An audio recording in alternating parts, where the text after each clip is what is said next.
Hi guys, my self Lokesh. Chemistry की class में आप सभी का स्वागत है। हम पढ़ रहे हैं बीएससी पार्ट फाइनल ईयर की second unit metal ligand bonding in transition metal complex. और इस यूनिट के अंदर हमारा टॉपिक चलेगा आज का चतुष्फलकीय संकुल यौगिकों में डी कक्षकों का विभाजन। टॉपिक ये है, देखो हम सब जानते हैं कि डी कक्षक 5 होते हैं। पांचों डी कक्षकों की जब ऊर्जा समान होती है तो उन्हें हम समभ्रंश कक्षक कहते हैं।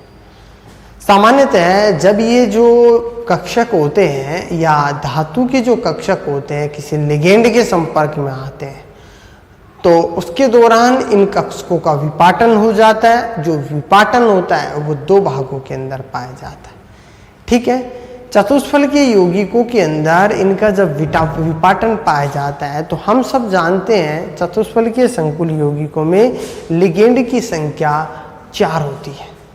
4 लिगेंड के संपर्क में जब ये डी ऑर्बिटल्स आते हैं तो दो भागों के अंदर विभाजित हो जाते हैं। नीचे का भाग होता है वो ई होता है और ऊपर का जो भाग होता है वो T2 होता है। ई की ऊर्जा का मान कम होता है जबकि T2 की जो ऊर्जा का मान होता है वो अधिक पाया जाता है। ठीक है, तो ये सब हमने इसके अंदर चर्चा की है।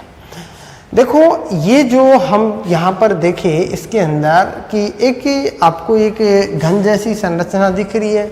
घन जैसी संरचना के अंदर यदि हम बात करें तो इसके अंदर देखो बीच में तो क्या है, मेटल है और एक कॉर्नर को छोड़ के दूसरा कॉर्नर, इस प्रकार से ये क्या है, चतुष्फलक बना हुआ है। 4 क्या है, यहाँ लिगेंड लगे हुए। ठीक है, ये एक्सिस की बात करें तो ये एक्स एक्सिस है, दूसरी वाई है और तीसरी एक्सिस है वो जेड एक्सिस है। ठीक है, चारों एक्सिस हैं। तो यहाँ हम बात करते हैं चतुष्फलकीय संकुल यौगिकों में डी कक्षकों के विभाजन को समझाने के लिए एक घन में चतुष्फलक रखा हुआ है और चतुष्फलक के चारों किनारे घर के एकांतर कोण पर स्थित हैं जिन पर 4 लिगेंड जुड़े हुए हैं।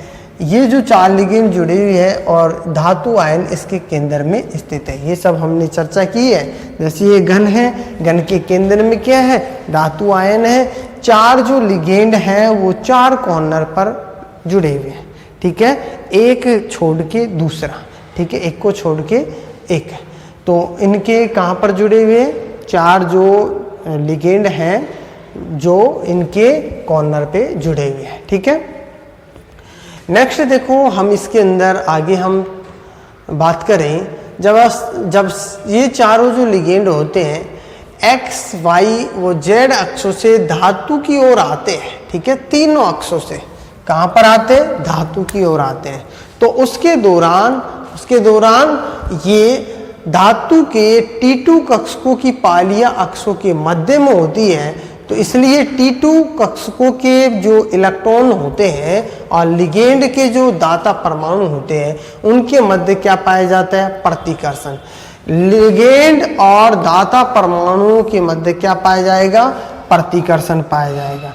जब इनके मध्य प्रतिकर्षण पाया जाता है तो उसके दौरान T2 कक्षकों की जो ऊर्जा होती है वो बढ़ जाती है। ऊर्जा क्या हो जाती है, बढ़ जाती है। और ई कक्षकों की ऊर्जा क्या हो जाती है, कम हो जाती है। ई कक्षकों की ऊर्जा कम हो जाती है और T2 कक्षकों की ऊर्जा क्या हो जाती है, बढ़ जाती है। अर्थात देखो यहाँ हम बात करते हैं ये 5 ऑर्बिटल हैं। ये क्या है, पहले तो जब किसी लिगेंड के संपर्क में नहीं आ रहे हैं तो समभ्रंश कक्षक है। ठीक है, अब देखो जैसे इनको मतलब लिगेंड के संपर्क में आने होते हैं तो थोड़ी सी एनर्जी बढ़ती है। ये मेटल के हैं लिगेंड के साथ में, अर्थात डी कक्षकों की जो औसत ऊर्जा की बात करते हैं तो इनकी अर्थात औसत ऊर्जा के दौरान ये ऊर्जा थोड़ी सी बढ़ती है। जब ऊर्जा बढ़ती है तो अब यहाँ पर ये जो 5 डी कक्षक होंगे ये लिगेंड के संपर्क में आएंगे। लिगेंड के संपर्क में आते हैं तो चतुष्फल के लिगेंड के संपर्क में अर्थात 4 लिगेंड के संपर्क में आता है तो उसके दौरान ये 2 भागों के अंदर विपाटित हो जाते हैं। जिनका मान कम होता है उसे हम क्या कह रहे हैं, Eg कह रहे हैं, Eg। और जिनका मान ज़्यादा होता है उसे हम क्या कह रहे हैं, T2G।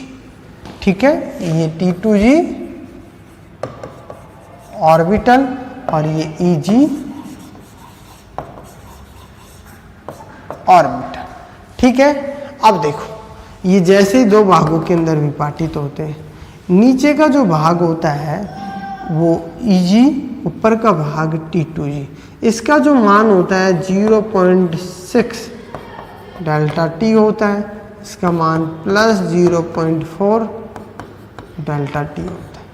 ठीक है, इस प्रकार से T2g और Eg इनका जो मान पाया जाता है। ठीक है, नेक्स्ट देखो इसके अंदर यदि हम बात करें तो यहाँ पर डेल्टा टी और डेल्टा ओ में संबंध की बात करते हैं। ओ ऑक्टाहेड्रल के लिए काम में लिया जाता है और टी टेट्राहेड्रल के लिए काम में लिया जाता है। डेल्टा टी बराबर होता है 4/5 डेल्टा ओ, या फिर डेल्टा टी बराबर होता है 0.45 डेल्टा ओ। ठीक है, ये किसका मान होता है? डेल्टा टी का मान होता है, ये डेल्टा टी का मान होता है। नेक्स्ट देखो, डेल्टा टी और डेल्टा ओ के मध्य संबंध से स्पष्ट होता है कि चतुष्फलकीय संकुल में क्रिस्टल क्षेत्र विभाजन ऊर्जा का मान अष्टफलकीय संकुल से लगभग क्या हो जाता है?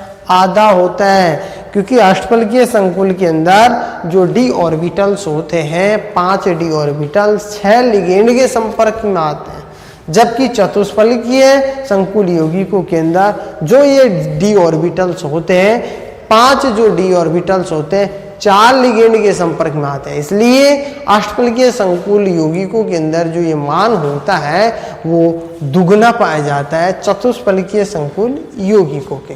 ठीक है, किसका मान? क्रिस्टल क्षेत्र विभाजन ऊर्जा का मान। ठीक है, क्रिस्टल क्षेत्र विभाजन ऊर्जा का मान जो अष्टफलकीय संकुल यौगिक होते हैं उनकी तुलना में चतुष्फलकीय संकुल यौगिकों का आधा पाया जाता है। और इसका क्या है? 2 कारण होते हैं। एक चतुष्फलकीय क्षेत्र में 4 लिगेंड धातु आयन की और आते हैं, जैसे धातु आयन के डी कक्षकों के इलेक्ट्रॉन और लिगेंड के दाता परमाणु के मध्य प्रतिकर्षण कम होता है।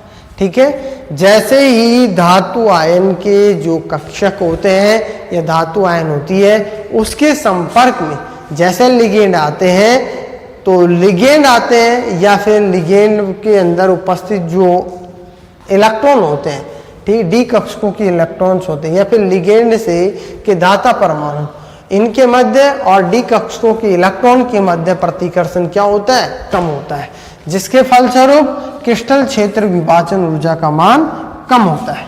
ठीक है, क्रिस्टल क्षेत्र विभाजन ऊर्जा का मान क्या होता है? कम होता है।